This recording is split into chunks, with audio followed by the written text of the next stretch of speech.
Semua orang pasti punya proses kreatif yang berbeda. Sometimes it's easy, sometimes it's hard. Tapi kalau buat saya, it's really a struggle. A pleasant kind of struggle.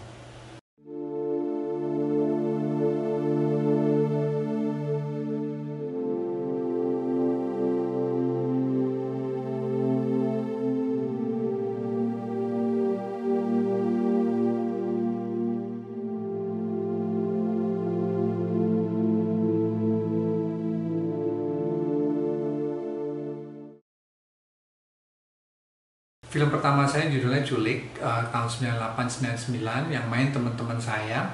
Dan film ini sebenarnya nggak pernah tayang di bioskop. Tayangnya waktu itu di G-Fest yang kedua.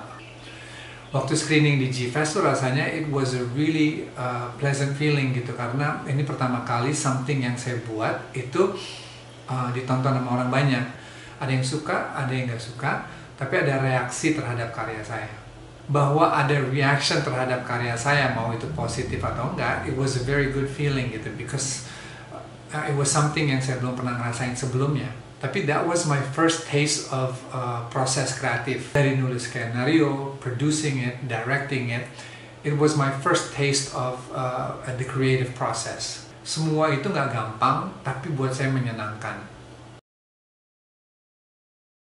Waktu itu pegangan saya hanya satu buku, which is bukunya Robert Rodriguez, judulnya Rebel Without a Crew.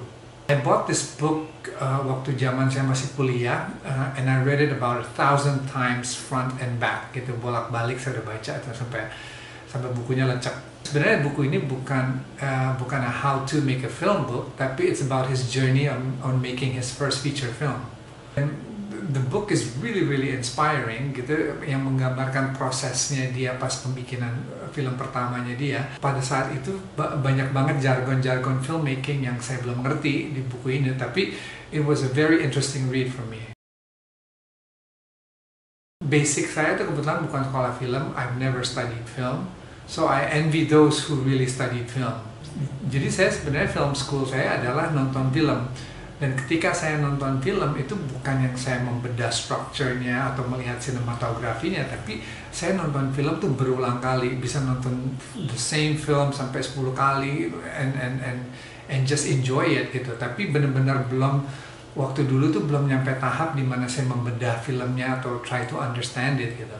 Jadi dari situ I start noticing some things gitu in the film. I see, jadi saya ngelihat, oh this is happening here, this is happening there gitu. Jadi kelihatan, oh sutradaranya lagi trying to manipulate me as an audience atau apa. Jadi mulai bisa kebaca gitu karena saking seringnya nonton film. So at that point I started paying attention ketika saya nonton film. Mulainya dari lihat angle kameranya, ngelihat performance-nya, ngelihat lighting-nya, memahami dialog-dialognya, dan lama-lama akhirnya jadi lebih peka ketika nonton film. Kalau inspirasi bisa datang dari mana aja, bisa dari kehidupan kita sehari-hari, bisa dari musik, bisa dari film, bisa dari obrolan sama teman. Jadi susah gitu kalau kita mau pinpoint kira-kira inspirasi itu datangnya dari mana. Contohnya kayak di film Banyu Biru. The setup di mana kita melihat Banyu itu terlihat unhappy, miserable dalam kerjaannya, itu kind of mirrored dengan kehidupan saya sebelum saya jadi filmmaker, di mana saya waktu itu masih kerja di sebuah perusahaan, and I was miserable the whole day gitu. Jadi setiap saya harus kerja itu rasanya tuh nggak nyaman. Dari situ saya coba mengolah itu dan menjadi sebuah cerita, which is bagian dari Banyu Biru. I managed to formulate that feeling into a script and into a character, dan akhirnya itu yang menjadi film Banyu Biru. Music juga bisa jadi sumber inspirasi gitu. Kayak contohnya di film Lovely Man ada satu adegan yang saya pasang lagu Clair de Lune. It was because itu sebenarnya saya pasang karena ketika saya menulis film Lovely Man itu saya selalu mendengarkan lagu Clair de Lune gitu as my soundtrack of that film gitu. Jadi ketika editornya dipasang di sebuah adegan di film Lovely Man, it just feels right gitu, karena emang itu udah it was the inspiration of the script to begin with gitu. Jadi intinya for me is write what you know.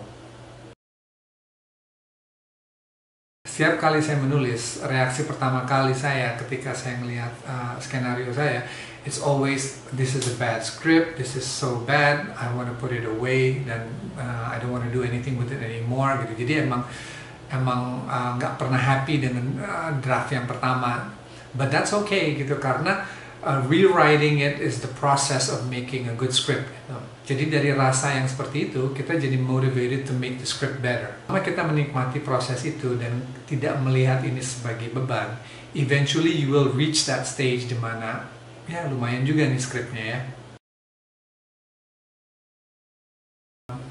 Making a film is not an easy task gitu.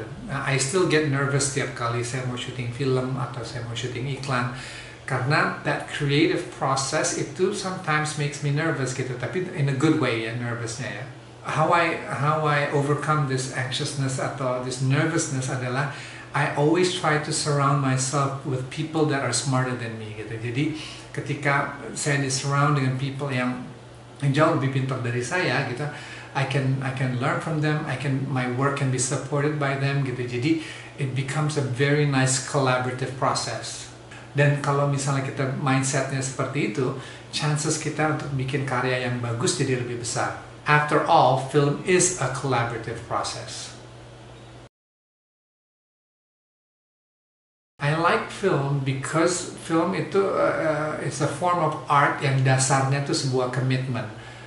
As a filmmaker, kita committed untuk bikin film yang terbaik dengan segala kemampuan kita. As an audience, we're committed to sit in a dark theater, pay this amount of money, and watch this piece of art for 1.5 hours or 2 hours. Jadi it's a commitment as well.